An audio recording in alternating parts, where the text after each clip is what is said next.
Al-Tur, the Mount. With the name of Allah, the most gracious, the ever merciful.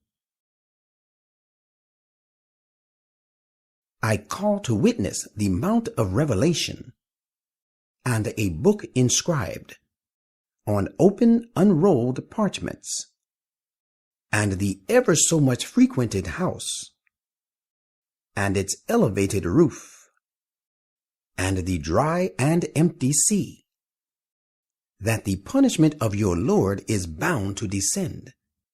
None can avert it. The day the sky shall reel and rock in a state of terrific commotion, and the mountain shall move fast.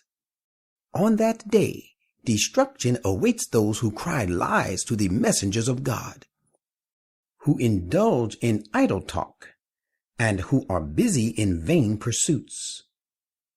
On that day, they shall be urged to and thrust into the fire of Gehenna with a violent and irresistible urging.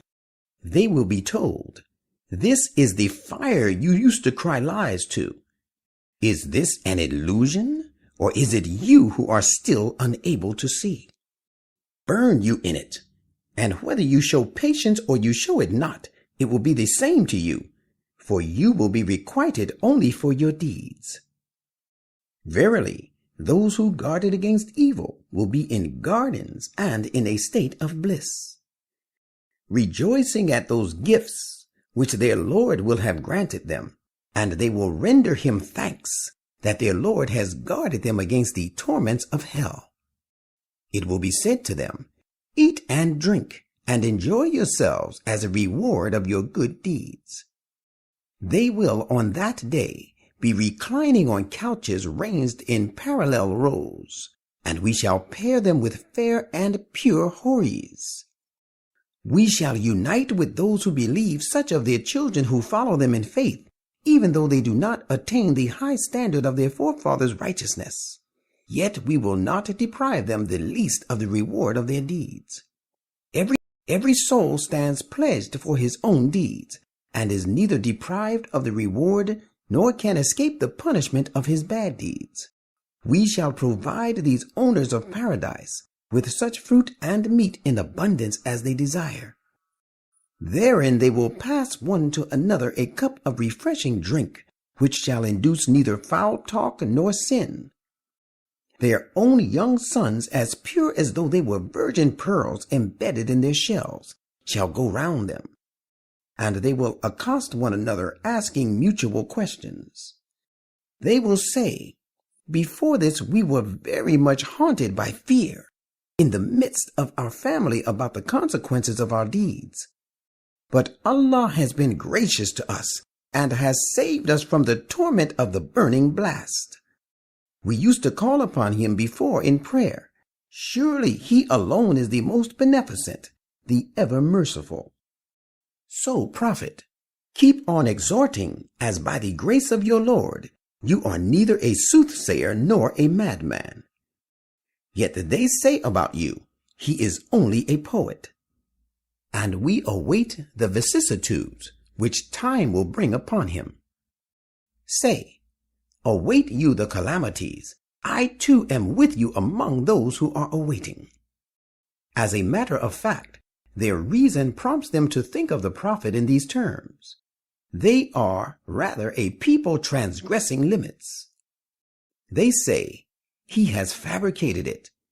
The fact is that they have no belief in God. Let them then bring forth a discourse like this Quran, if they are truthful in their objection. Have they been created without a creative agency or purpose? Or are they their own creators? Have they created the heavens and the earth? The thing is only that they have no faith in God. Do they hold the treasures of your Lord, or are they the Lord supreme? Have they the means through which they can overhear the Lord? If so, let their listener bring forth a clear authoritative proof, just as the prophet of God does. O disbelievers, as you believe, does he have daughters while you have sons? Do you ask a reward from them for your conveying the message, so that they are weighed down with a load of undue debts and so are finding it hard to pay?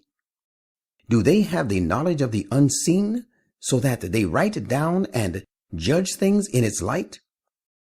Do they intend to wage a war against you? But remember, it is those who disbelieve that will be the victims of their own strategy of war. Have they a God other than Allah? Indeed, highly exalted is Allah, far above all the things they associate with him. And even if they see a fragment of the sky falling down in the form of punishment, they would say, it is only piled up clouds and not a sign of punishment whatsoever. So leave them alone till they meet that day of theirs, the day of the battle of Badr, when they will be driven into the fire of warfare. The day when their stratagem of warfare will be of no avail to them, and no help will be rendered to them from any quarter. There awaits the wrongdoers yet another punishment, even prior to that punishment of war, but most of them do not know. Prophet, await with patience and perseverance the implementation of the judgment of your Lord.